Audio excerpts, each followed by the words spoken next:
الأمانة وبلغ الرسالة ونصح الأمة وجاهد في الله حق جهاده وتركنا على المحجة البيضاء ليلها كنهارها لا يزيغ عنها إلا هالك فمن يطع الله ورسوله فقد فاز فوزا عظيما ومن يعص الله ورسوله فقد ضل ضلالا مبينا. اللهم صل على هذا النبي الكريم وعلى آله وصحبه الذين هم خلاصة الأرض والغرباء وخير الخلائق بعد الأنبياء، خصوصا على أفضل الصحابة بالتحقيق أبو بكر الصديق، وعلى الخليفة المؤيد بدعوة النبي الصادق المصدوق عمر الفاروق، وعلى نخبة الصحابة بعد الشيخين عثمان ذي النورين، وعلى بالسادة عمدة الغادة أسد الله الغالب علي بن أبي طالب رضي الله تعالى عنهم أجمعين، وعلى الأمين الشريفين المكرمين عند الله وعند الناس وهما حمزة وعباس رضي الله تعالى عنهما، وعلى سيد شباب أهل الجنة أبا محمد الحسن وأبي عبد الله الحسين رضي الله تعالى عنهما، وعلى أمهما سيدة نساء أهل الجنة فاطمة الزهراء رضي الله تعالى عنها، وعلى أزواج المطهرات هم أمهات المؤمنين والمؤمنات، وعلى سائر الصحابة من المهاجرين والأنصار ومن تبعهم بإحسان إلى يوم الدين. اللهم ثبت قلوبنا في الحياة الدنيا وفي الآخرة واجعلنا من الآمنين. اللهم حبب علينا سكرات الموت وتوفنا وأنت راض عنا. اللهم احينا مسلمين وتوفنا مسلمين غير خزايا ولا مفتونين. اللهم اصلح أمة محمد صلى الله عليه وسلم. اللهم ارحم أمة محمد صلى الله عليه وسلم. پروردگارا این عید اضحی را برای تمام مسلمین مبارک بگردان. پروردگارا ما را از ثواب حجاج بیت الله الحرام محروم نگردان، ما را در ثواب آنها شریک بگردان. خداوندا یا الله دعاهای حجاج بیت الله الحرام را درباره امت اسلامی و اصلاح امت اسلامی قبول بگردان. یا الله همه ما آرزوی زیارت حرمین شریفین را داریم. خدایا زیارت حرمین شریفین را برای همه ما نصیب بفرما.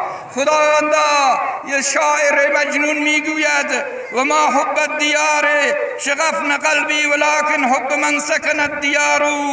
میگوید امر علی الدیار دیار لیلا اقبل ذو الجدار ذو الجدار.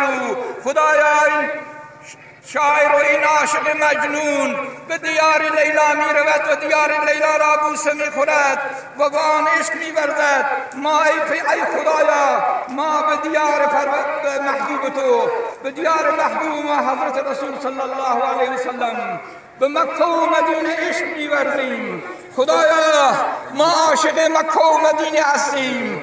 خدایا ما را از زیارت مکه و مدینه محروم نگردان. خدایا حج حجاج ما را مقبول و مبرور بگردان. خدایا آنها را صحیح و سالم به خانه هایشون صحیح و سالم برگردان. خدایا قربانی ما را، خدایا این تقرب ما را به سوی خود قبول گردان. خداوندا جوانان امت اسلامی را اصلاح و هدایت بفرما. خدایا آنها را گمراه و گمراه کننده نگردان. خدایا علماء امت اسلامی را در حفظ خود حفاظت بفرما و آنها را توفیق امر معروف و نهی عن منکر خدایا عطا بفرما. خداوندا زمانداران امت اسلامی را هدایت بفرما و آنها را اصلاح بفرما و آنها را توفیق خدمت به امت اسلامی، توفیق به کشورشون، به ملتشون عطا بفرما یا رب العالمین، یا رب العالمین. خدایا شر کفار را بر خودشون برگردان.